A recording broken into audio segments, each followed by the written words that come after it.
My name is Elaine Carter. I'm 45 years old, and last Thursday, I watched my manager of 6 years deactivate my building access with a smug grin. 6 years of skipped vacations, late-night strategy decks, and canceled family birthdays erased in under a minute. My crime applying for another job after half a decade without a single raise. But instead of panic, I felt relief. I had been preparing for this, quietly, strategically. And if you've ever felt stuck or undervalued at work, hit that like button and subscribe. This story might help you reclaim your power too. My journey to Belleview marketing started a little over 6 years ago, right after I moved to Phoenix, Arizona, to be closer to my aging parents. With a communications degree and 2 decades of mid-level agency experience, I wasn't fresh, but I was damn good.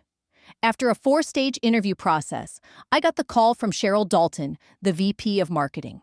I was eating a microwaved quesadilla in my rental kitchen when she offered me the job. "Elaine, your campaign insight is exactly what we need. You'll fit in perfectly with our culture of collaboration." I accepted, grateful, hopeful, maybe a little naive. The office was glossy and modern, nestled on the 10th floor of a downtown high-rise with mountain views. At first, everything was perfect. I led successful campaigns, pulled in new clients, and became the team's go-to for problem solving. There was Janine, the design lead, who whispered over coffee, "Just keep track of everything you do here. Trust me." I didn't think much of it at the time. My boyfriend Ray, a high school teacher, cheered me on through every late night and client win. When I landed my first 6-figure account, he brought home a bottle of champagne. "You're worth so much more than they're giving you," he said. I laughed. I believed my time would come. My first annual review. Glowing. "Elaine, you're a cornerstone here," Cheryl said. "Clients love you. The team respects you." I nodded, waiting for the next sentence. Instead, she sighed. "Unfortunately, leadership has frozen raises this quarter. I pushed hard for you, but let's revisit this next year." I left her office disappointed but patient. "It's just the economy," I told Ray that night. "It'll turn around." He frowned. "They're taking advantage of your loyalty." Looking back now, I know he was right. That first year, it set the pattern. Praise without progress, promises without action, and me, I kept believing until I didn't. I told Ray it would never happen, that Bellevue Marketing was a respectable firm and Cheryl a mentor I admired. This was just a temporary hiccup. A delay, not a denial. How wrong I was. I wanted so badly to believe in the system, to trust that effort led to reward. So I doubled down in my second year. I stayed late, worked weekends, said yes to everything. I told myself it was an investment in my future. I should have listened more closely when Janine warned me to document everything. I should have caught the signals in HR's silence, the sympathetic glances from ops, the missing names in mass emails. Instead, I still believed. That belief cost me. By year 2, I found myself unofficially promoted without the title pay or recognition. Cheryl handed me a failing account from a luxury skincare client and said, "Elaine, we need your magic on this. If we lose them, it'll be bad." No timeline, no support, just a fat binder and pressure. I worked 19 straight days, slept on the break room couch, lived on trail mix and coffee. I missed my niece's graduation, but I turned that account around. The client renewed for 2 more years. Cheryl called me a superstar in passing to the COO. That was my thank you. Then came the launch for Outland Outfitters, a retail chain trying to compete with online stores. I created a campaign that drove in-store traffic up 40% and boosted online conversions 60%. The CEO sent Cheryl a handwritten note. I got an email with "great job" in the subject line. For the Victoria Wellness rebrand, I worked straight through Thanksgiving. My family ate dinner without me while I built pitch decks and reshot ad creative because the client had a last-minute vision. Through it all, I tracked every hour, every metric, every dollar I brought in. I calculated what I would have earned at a fair hourly rate. The total stunned me. Then Bellevue hired a fresh college grad named Kyle. During a casual lunch, he mentioned his starting salary. It matched mine after 2 years of high performance. Janine just sipped her soda and said, "Welcome to Bellevue, where loyalty is for suckers." When review time came, I was ready. I built a report on the 3 major accounts I'd saved, outlined $2. 1 million in revenue tied directly to my work, and even added client quotes. Ray and I practiced my talking points the night before. Cheryl started the meeting with glowing praise. "Elaine, you're the glue of this department." Then came the sigh. "But unfortunately, compensation adjustments are still on pause." I was stunned. Again. And something inside me finally snapped. "Loyalty should go both ways," I said quietly but firmly. Cheryl's eyes flashed. "Elaine, I'm disappointed. I thought you understood our company culture." Her tone had chilled. "Maybe it's time you consider whether Bellevue is still the right fit." It wasn't subtle, and it wasn't a suggestion. In that moment, I understood the truth. I was trapped. Cheryl had influence across the local marketing scene. Burning a bridge with her could mean getting blacklisted quietly, unofficially, but effectively. "I'm sorry," I said, retreating. "Of course I'm committed to Bellevue. I just want to make sure my contributions are recognized." She smiled again, tight calculated. "They are. And recognition comes in many forms besides money. That's why I'm putting you on the Glen Ridge medical pitch. It's high profile. Great experience for you." I left that meeting feeling gutted. That night, I cried in Ray's arms. "They're using me." He nodded. "So stop letting them." "What choice do I have?" I whispered. "I need the paycheck." "And the resume?" "There's always a choice," he said. "Maybe not a comfortable one, but it exists." It was the first time I questioned whether staying made me complicit in my own exploitation. By the start of year 3, something in me hardened. I told myself I'd stay 1 more year, but this time, for me. Not for Cheryl, not for Bellevue. I'd build my portfolio, stack my wins, and prepare to leave. I didn't realize things were about to get worse. The 3rd and 4th years at Bellevue blurred together in a haze of impossible deadlines and unpaid overtime. Cheryl had figured out that I wouldn't say no, no matter how last minute or unfair. I became the unofficial fixer thrown into any failing campaign like a first responder. The worst was Anderson Biotech. Their last agency had released a tone-deaf ad, and we were brought in to clean up the mess.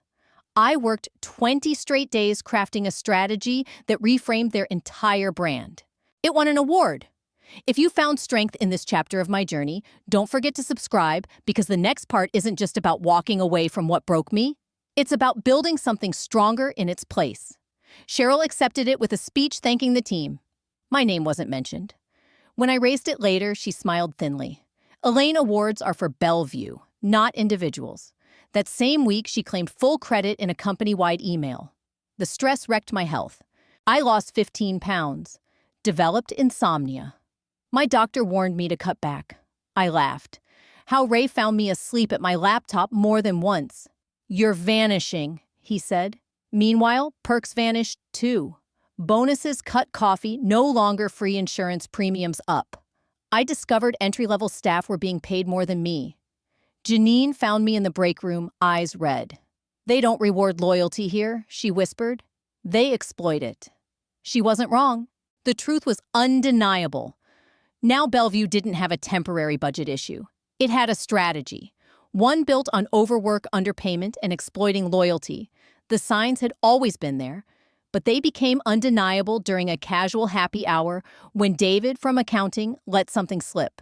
You know the marketing department runs the highest profit margin in the company, right? Cheryl keeps labor costs low, but bills clients like they're hiring Madison Avenue. I smiled politely. Inside, it felt like a thunderclap. Then came the salary gap. Eric, a guy who joined 6 months after me.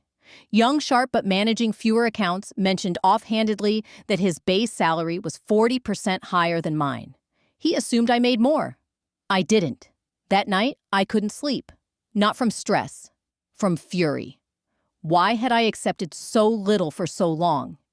The answer hurt. I had let my self-worth become tethered to loyalty. I'd been told asking for more was selfish, that patience would pay off. But it hadn't. My 4th-year review confirmed everything. Cheryl opened with praise, then quickly pivoted. "Your work's still solid, but we've noticed your enthusiasm slipping. You've been leaving before 7 p.m. lately. My contract ends at 5:30, I replied. And skipping weekend availability, for example, Easter Sunday, she added, referring to the prep for Westfield Health's last-minute pitch. That was my grandmother's 90th birthday, I said. And I still sent you updated slides by midnight. Cheryl gave her signature smooth smile. At Belleview, we value going the extra mile. What she meant was, boundaries are punished. There would be no raise, no promotion, not even a bonus. Just another year of applause, without reward. I left her office in a haze and stared at my reflection in the bathroom mirror. I looked hollowed out, unrecognizable. That night, I told Ray I'm done letting them use me. No more unpaid weekends. No more late-night fire drills. I'm building an exit plan. He exhaled in relief. The Elaine I love is coming back. Cheryl had no idea that her most dependable employee was becoming her biggest risk. I wouldn't quit yet. I'd prepare. From that day forward, I worked with a different purpose. Every campaign, every meeting, every deliverable, I did it for me. I built a portfolio in a private cloud folder, tracking my exact contributions, outcomes, and feedback. For Bellevue's retail revamp client, I designed an in-store digital hybrid strategy that lifted foot traffic 52% and boosted sales 38%.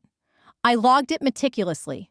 For Green Life, I created a social media push that drove engagement up 300%. Their CEO emailed Cheryl directly, "Elaine Carter is a star." I archived that message. Because this time, I wasn't just doing my job. I was getting ready to leave on my terms. Everything I documented was mine, my strategy, my copy, my results. I used personal devices and cloud storage, keeping everything clean and secure. At the same time, I quietly began building something else, my exit path. I joined local marketing groups and started showing up at industry mixers, always on my own time, never mentioning Bellevue. At a digital strategy event downtown, I met Grace Hamilton, the creative director at Redbird & Cummers, one of Bellevue's biggest competitors. We hit it off over shared frustrations with data-blind creative, and before I left, she handed me her card.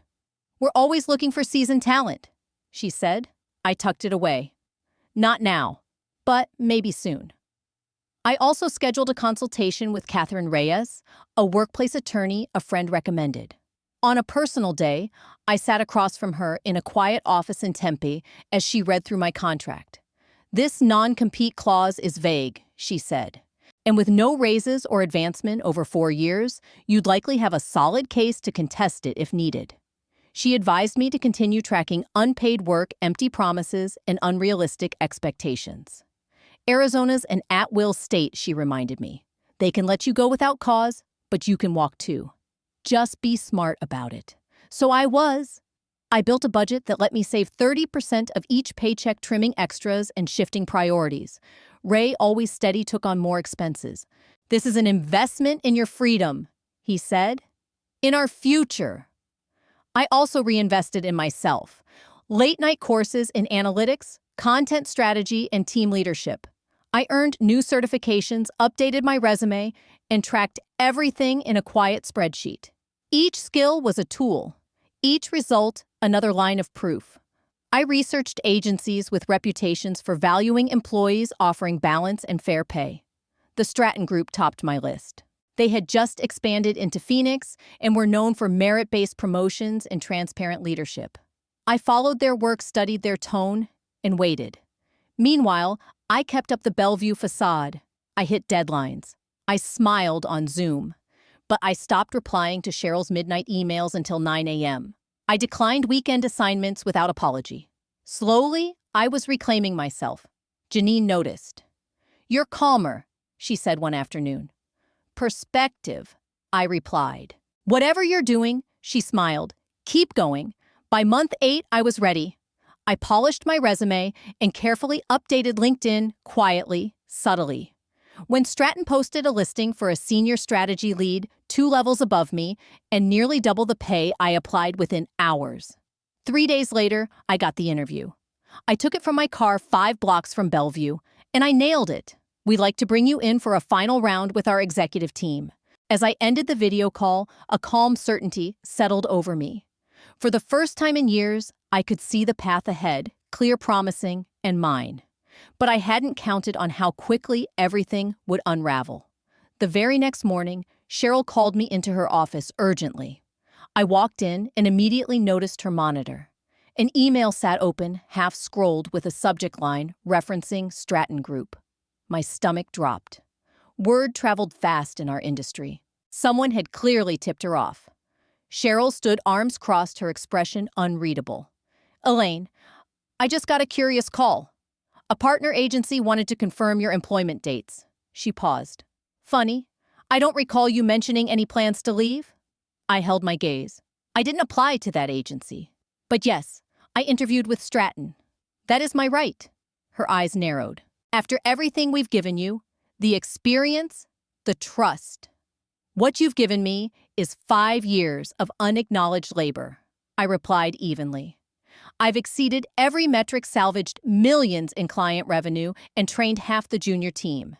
And yet I've never been promoted, never received a raise." She stiffened. "So this is about money." "It's about respect," I said. Cheryl scoffed. "You think Stratton respects you?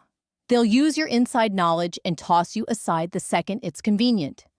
Kind of like what you did?" I shot back. The room fell silent. "You've changed," she said coldly. "There was a time you understood that loyalty mattered. 5 years of loyalty, 60-hour weeks, missed holidays, all for entry-level pay while you handed higher salaries to fresh grads." Her jaw clenched. I continued, my voice steady. "I didn't betray Belleview. I simply stopped betraying myself." Her tone sharpened. "You're making a serious mistake, Elaine. I can make calls, I know I cut in. But I'm not afraid anymore." She slammed her palm on the desk. "You ungrateful opportunist." I didn't flinch. I'd been preparing for this moment all year. "If wanting to be paid fairly makes me opportunistic, so be it," I said. "But I'm done being silent." The balance had shifted. I saw it in her face, the realization that the leverage she once held no longer worked. As she stared at me, speechless for once, I knew I had already won. Cheryl was describing exactly what she and Bellevue had done to me and so many others. "If that happens at Stratton, I'll leave too," I said calmly. "The difference is they'll actually pay me fairly while I contribute value." Something shifted in her. The fire faded, replaced by a thin veneer of composure. She sat down, slowly adopting a softer tone. "Elaine, maybe this has all been a misunderstanding. If compensation's truly the issue, I'm prepared to revisit things. I was actually considering recommending you for promotion next quarter." She smiled, a practiced, insincere gesture I'd seen a dozen times. "There it is," I said. "The same promise you've dangled for 5 years." Her expression hardened again. "Thank you," I continued. "But we're past that point.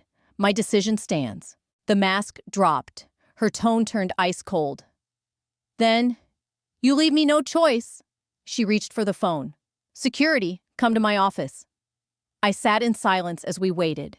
Cheryl straightened papers that didn't need straightening, pretending she was still in control. "Disloyal employees deserve nothing," she said flatly. "Your access will be revoked. You'll be escorted to collect personal items and then leave the premises." 2 guards entered, visibly uneasy. "Escort Miss Carter to her desk. She is no longer employed by Bellevue Marketing." She held out her hand. "Your badge." I unclipped it and placed it in her palm. She dropped it into a drawer, a petty gesture to mark the end. "I wish I could say it's been a pleasure," she added with a sneer. But I felt nothing but relief. 5 years of late nights, gaslighting, and empty promises ended not with panic, but peace. "I wish you luck, Cheryl," I said sincerely. "You'll need it when clients start asking where their strategist went." That flicker of uncertainty in her eyes, that was my closure. As the guards walked me back, heads turned. People whispered. I held my head high. At my desk, I grabbed only what mattered: the mug my niece made the plant. Ray gave me a photo of my family. Janine appeared. "Elaine." "What happened?" "I'm finally free," I said. "You could be too." As I stepped into the elevator, I took one last look at the office where I'd given too much. The glass, the slogans, the illusion of greatness, it all rang hollow now. The guard beside me muttered, "Sorry." "No need," I said. "You're just doing your job." And now I'm finally doing mine. Outside, the air felt warmer, brighter. I sat in my car and messaged Ray. It happened. I'm free. Then, Stratton. Can we move that interview to tomorrow morning? Replies came fast. 10 a.m. Works perfectly. So did I. To new beginnings, Ray said, raising his glass. And to never again working for people who don't value you. We clinked glasses. That night, I slept soundly for the first time in years. The next morning, I logged into my final interview with Stratton Group, no longer hiding, no longer pretending. I spoke openly about my years at Belleview and how I'd thrived despite the dysfunction. Honestly, your resilience speaks volumes, said Sophia, their executive creative director. We're not just impressed by your work, we're impressed by how you kept delivering under pressure. 2 hours later, I updated my LinkedIn profile. My inbox exploded. Word had spread. Texts and emails rolled in from former coworkers at Belleview. David in accounting messaged Cheryl, fired you for interviewing unreal. Even Janine called half-shocked, half-inspired. You actually did it. You stood up to her. And now it's chaos here. Clients are asking where you went. Cheryl's scrambling. Aaron from HR reached out privately. Elaine, the way you were terminated? It was improper. If you want to take action, there's documentation. I thanked her, but explained I was choosing to focus forward, not back. Still, it was validating. People saw it. They knew. Then came the call I didn't expect. Elaine Carter. This is Martin Reyes, CEO of Summit Strategies. I've worked with Cheryl before. Word is, she's been telling people you were fired for trying to poach clients. I don't buy it. Can we talk? The next day, I met Martin for coffee. I told him everything honestly, calmly, with documentation. He listened without blinking. She's done this before, he said. But you were smart, prepared, and you didn't burn bridges. That says everything. By the end of the meeting, he offered me a short-term consulting contract to help with a major pitch at nearly half my former monthly salary for just 20 hours of work. This is what you should have been making, he added. Bellevue's been shortchanging you. Then, former clients began reaching out. Elizabeth from Green Life, whose social campaign I turned around, called personally. We stayed with Bellevue because of you, she said. Now, Cheryl's saying you left suddenly, but we're not reassured. I stayed professional. There are great people at Bellevue, I said. I'm sure they'll take care of you. 3 weeks later, Green Life announced their account was under review. By week 4, I had multiple offers on the table. Stratton had moved quickly. Their final presentation went incredibly well. 2 other firms had submitted proposals too. Meanwhile, I circled back to Catherine Reyes, the employment attorney. She reviewed everything. Emails, pay, history, exit documents. We have a strong case, she said. Wrongful termination, defamation, unpaid overtime, potential pay discrimination. I paused. I didn't want a war, but I also didn't want silence. Rather than file a public lawsuit, I proposed something more strategic, a formal settlement letter. Catherine agreed. Together, we drafted a detailed document outlining unpaid overtime, broken compensation promises, and an improper termination process. We didn't demand a massive sum, just reimbursement for documented overtime and a neutral reference. Within days, Bellevue's legal team responded clearly, eager to avoid any negative press. They accepted our terms with minor revisions and proposed a mutual non-disparagement agreement. The settlement wasn't everything I was owed, but it was enough.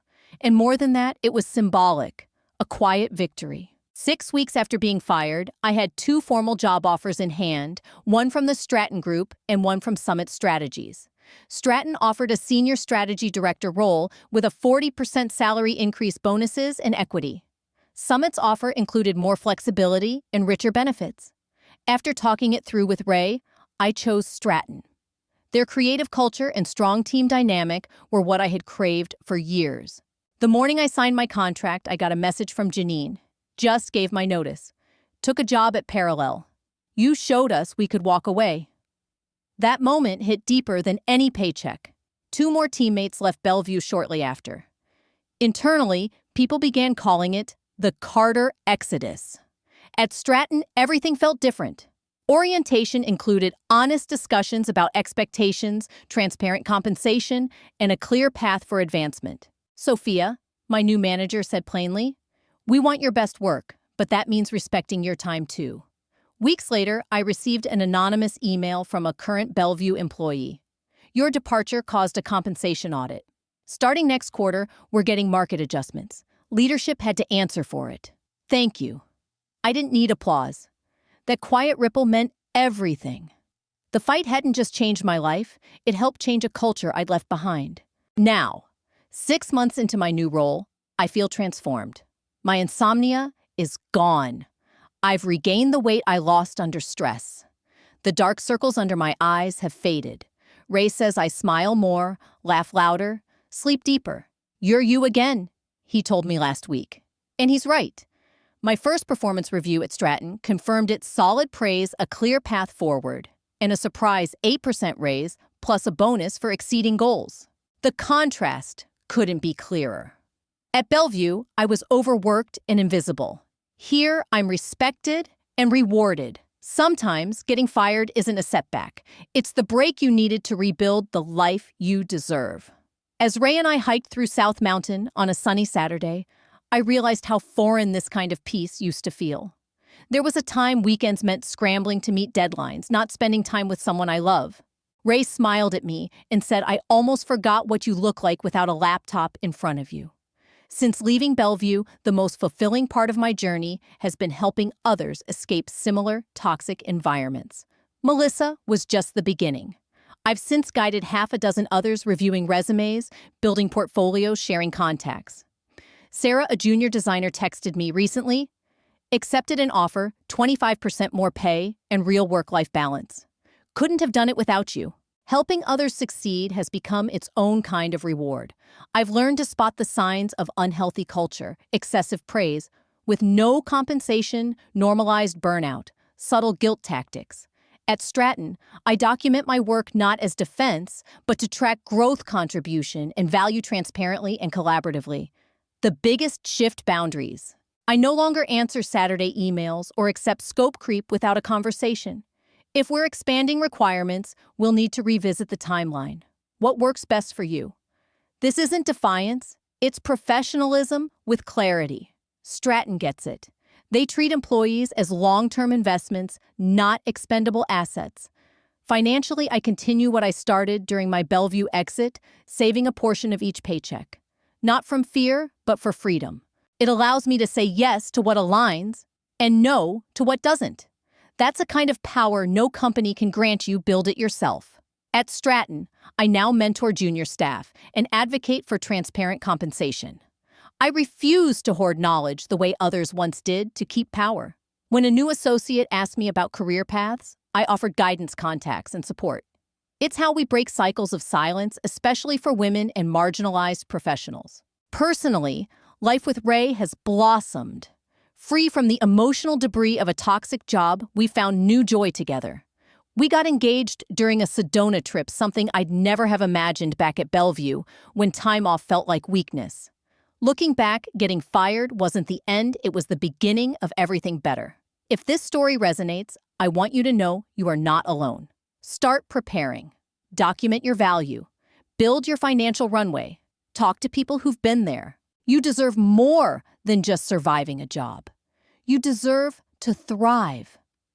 If my story struck a chord with you, if you've ever sat in a meeting nodding along while your value was overlooked, your boundaries were pushed, or your efforts dismissed, I want you to know you're not alone.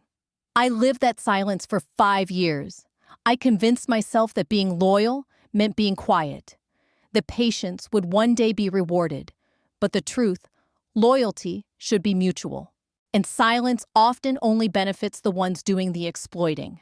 So I ask you, if you've ever been in my shoes, leave a comment. Not just for me, but for the thousands of others reading who need to know they're not imagining it. That feeling in your gut when something doesn't feel fair, that's your truth trying to speak. Let it. Share your story, your turning point, or even just a line of encouragement. I'll be reading them all, and I know someone else will need your words the way I once needed mine. And if you're still in the thick of it, overworked, underpaid, undervalued, I hope my story gives you the courage to begin preparing. Start small. Document your wins. Build a safety net. Talk to someone you trust. Remember, leaving doesn't mean you failed. It means you chose yourself. And that might just be the most powerful decision you ever make. If this story helped you see things more clearly or reminded you of your own strength, please like this video, subscribe to the channel, and stick around for more stories like mine. Because you never know when someone else's experience might be the spark you need to change your own. Thank you for listening. Thank you for believing me. And more than anything, thank you for believing in yourself.